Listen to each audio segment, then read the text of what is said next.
Alright, so for all you Tacoma guys wondering where it is, this is your differential here, and this is the breather. The only issue with this one here is that it's really low. That is fine for almost all occasions unless you're going on a river crossing. Alright guys, we are under the 2020 Toyota Tacoma Sport 4x4, and we are going to be installing this ARB Differential Breather Kit. Here are the contents here. Here are the features here. This is what I paid, and these are the part number. The plan is to follow the existing cables to go up. I'm actually going to relocate it this way and go behind my rear tail light. So I already attached the manifold to the filter, and this is really light. I mean, just one of these can easily do the job for a very long time, but they obviously put two. These are, just so you know, they're self-tapping screws. So this polyurethane tubing holds up very well to both heat and water. It's made to fit right in there. You just push it in. It's a friction fit. There's already threading compound on the threads here, which is nice. Plenty of zip ties here. And then it also comes with these caps, so you can cap off any of the ends of the manifold that you're not going to be using, because there are 4 here. So other than this, the only tools you're going to need is a 10, and this is only if you're going to be mounting it behind the rear brake light. 13, this is because 13 is what's required for these fittings, and a 14 because a 14 millimeter is what's required to remove your OEM rear differential breather cap.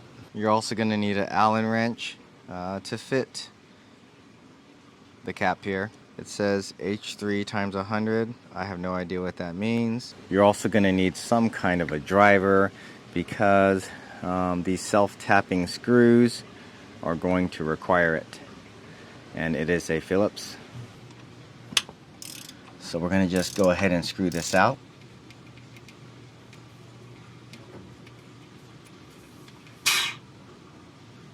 The threads go all the way just about to the base of this, so that's what we're shooting for.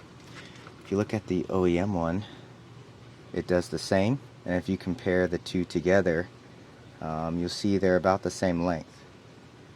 So we want to be making it flush just like it was with the OEM one. So now we're going to take one of these guys, and we're going to just screw it right back in here. You want to make sure you screw it in correctly, so I am just making sure I get it lined up. That feels good.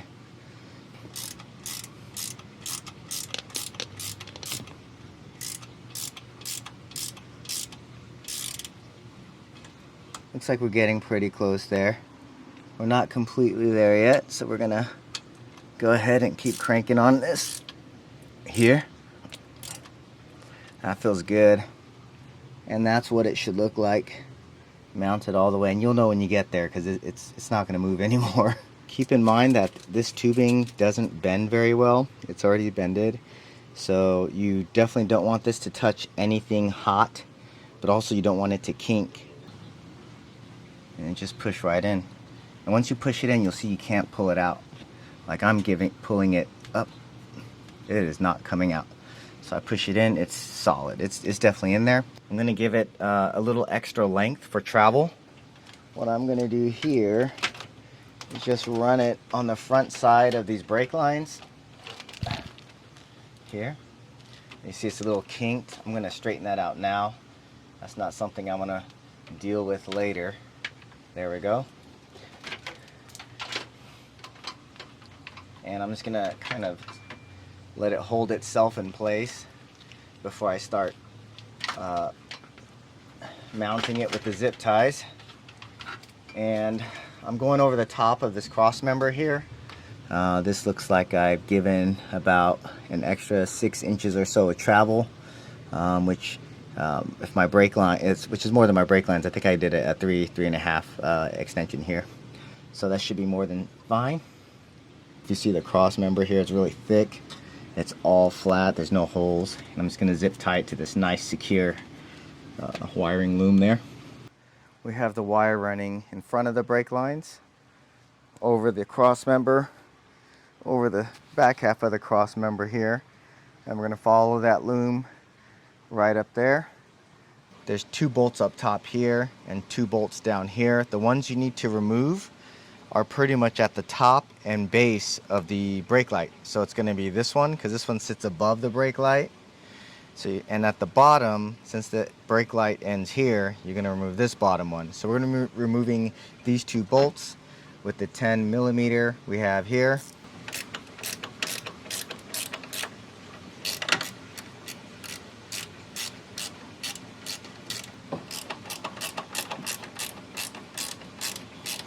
So once you have the bolts out, you don't lose them. And we are going to just pull on the brake light. Let me show you what it looks like so far. So the brake light is going to wiggle a little bit like that. Should get you another angle here. And then you're just going to pull directly back. It's going to be tight, so expect that. The more you pull it off, the easier it'll get, but there's nothing you can damage here. So just try to pull it back straight is the key though. So if you go on the bottom here, there's a good grab hold there. So that's what I'm doing. Now let me show you what this looks like. This is where it connects in here. So it's just a push. It's kind of a friction fit. Same thing with this piece here. And that goes into the top part here. So as long as you're not pulling it left, or just pull it straight back, it'll come out. It'll be really tough the first time. And if you want to change your bulbs, there you go. See? Very easy. But I'm not changing a bulb today. I'm going to set this aside here. So up here in the corner, it's not getting as dirty as the rest of this area. My engine bay is dirtier than this even. But this takes a little bit of work to access, unfortunately. If you're sitting in your engine bay, you can check it all the time, which is very convenient, and probably recommended if you're going to be doing more than one breather for whatever application you need. But since I'm doing the rear, this is the closest spot, and there's no way this is any dirtier than my engine bay. Oh yeah. Hey, we got some other installs coming up soon. Just so you know, as soon as a bumper gets here, we're going to be doing some major installing. So stay tuned for that if that's something you want to see. Alright, issues and issues. And that's it. That's how you remove the brake light. You can change your lights there. That's all you need to do. And to put it back on, you just fit the fittings right in there again and put these 2 bolts back in place where they are missing here and there. And you're done. Very simple install, DIY. You can do it yourself.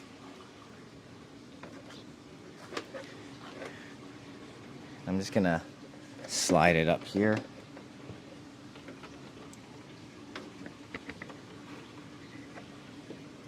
Alright, nice and easy.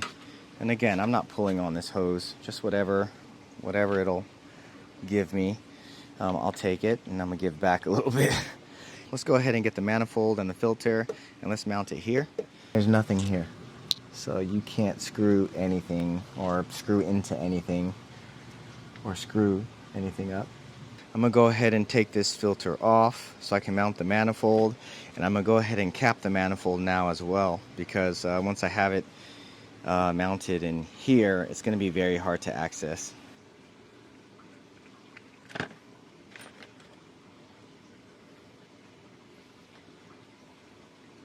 So you can see the ARB goes like this. It's gonna sit in this orientation, and the bolts will go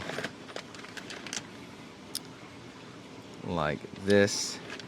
The filter will go here, and I'm gonna cap off these. I'll get them on a lot better here in a minute, and I'm gonna cap one of these bottom ones too. Let's cap off this guy here and tighten them down. Wow. I'm not going for a home run or anything, but yeah, that's seating a lot better than with my fingers. So yeah, there you go. It's gonna look like that. And the last part, we'll get this fitting on there as well. And if you guys remember, it's gonna be a size 13. So let's go ahead and mount it now while we are in a better position to get this on.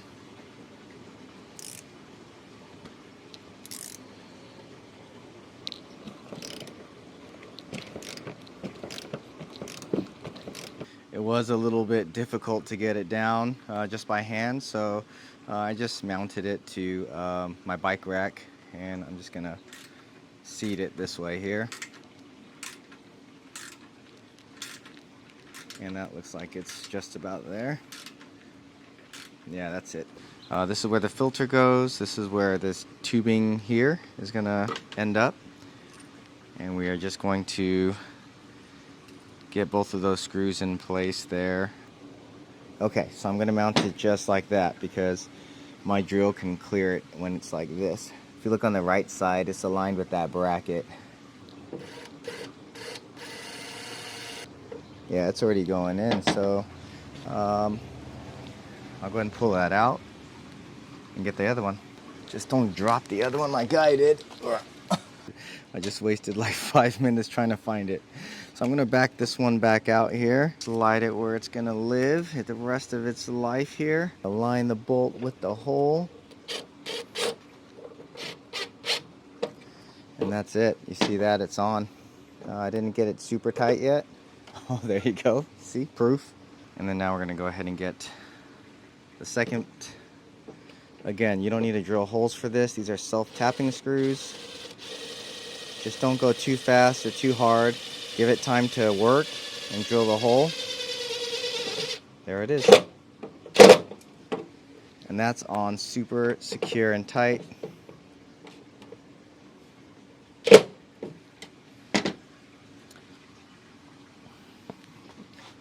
And that's what it looks like there. With the waters coming in here, it's gonna start pushing my lines back. So the first place I want to protect this line is right here. I don't want this thing to bend backwards if I'm going through a crossing. So let me see if I can get you guys a good angle here. But see, I want it pretty much to go straight up, and that's about it. And it's about there. So I'm just gonna leave it like that. See? That's all we need. All she wrote right there. I'm gonna slide this second zip tie in here, go around the zip tie and the tube, and then I'm actually gonna bring this around this column here, this little piece. Alright, hopefully you can see this. So now the wire's protected from water coming straight on. It's also protected from water coming from the passenger side. Slightly protected from water hitting on the driver's side, because we are going to mount this here, which is going to prevent this cable from traveling too far that way. And then we are protected also from the same way from water hitting from the backside. Let's grab another one and we'll just secure it here. I just did 3 zip ties just like this, and I left a little flex here just like the brake lines so that there's travel.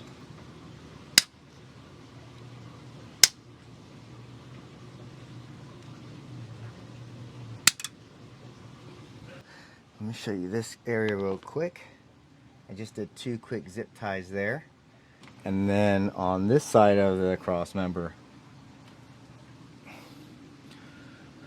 I just went with 1 here.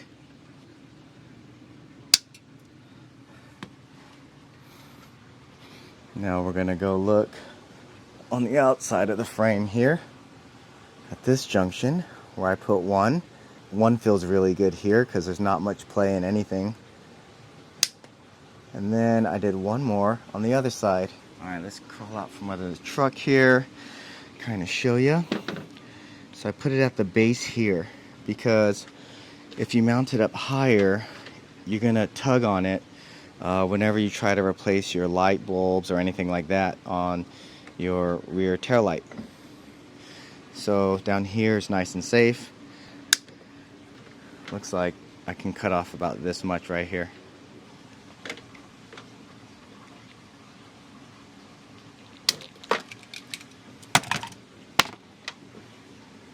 So let's just check the cut. The cut looks nice and clean. See if I can get a better angle for you. Sorry, the sun's setting. It's getting a little dark, but there we go. See that? And now we're just gonna seat this right in here. We are just about done. So it's in. I'm yanking on it. That's not coming out. I'm very happy with that. And now it's time for your ARB filter. Make sure it's seated all the way. You can see these little clamps. It should look even all the way across. And we're just going to twist that right on the center there. Looks like we might be hitting this a little bit. It came over quite a bit, but it's not going to be a problem. Yeah, see, we're just hitting that a little bit. That's okay. Playing a little Wheel of Fortune here. This cap will turn forever because it's a cap onto the air filter. So make sure you are screwing. So this cap just pops right off since we have it apart. Let's take a look at it. You can see these hash marks are where these plastics are, so you know what side's correct because one side's rougher than the other. So when you put it back on, so now I'm just gonna slide it back on, and that's it. See, as you can see, it looks like it's still screwing in, but it's not.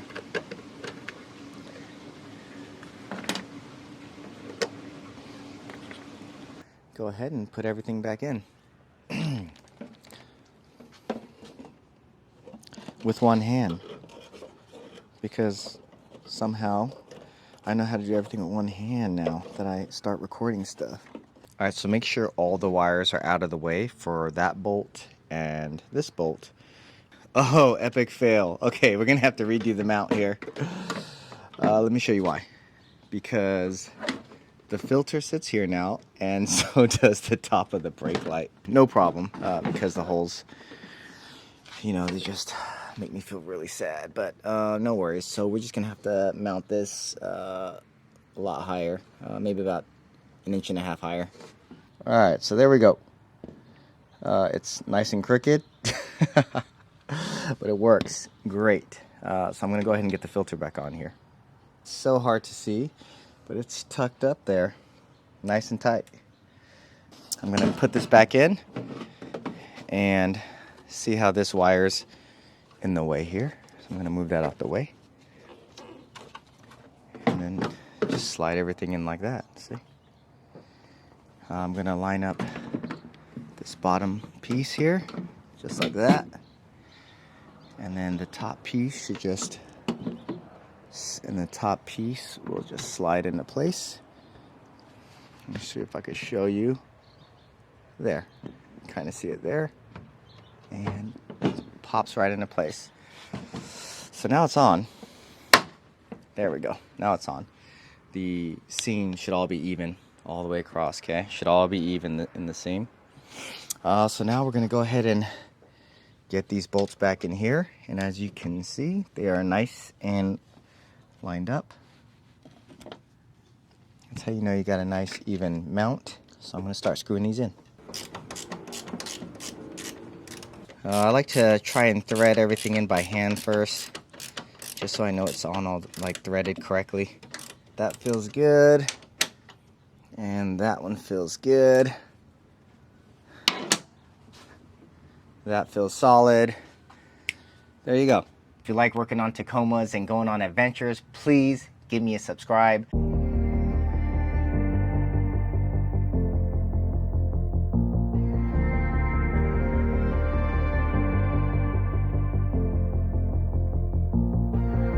If I'm being honest, loving you the hardest thing to do, so I keep to myself. I feel like I'm falling in and out of consciousness, yeah. Now we starting to talk, let's killing all the progress. Really hard to process.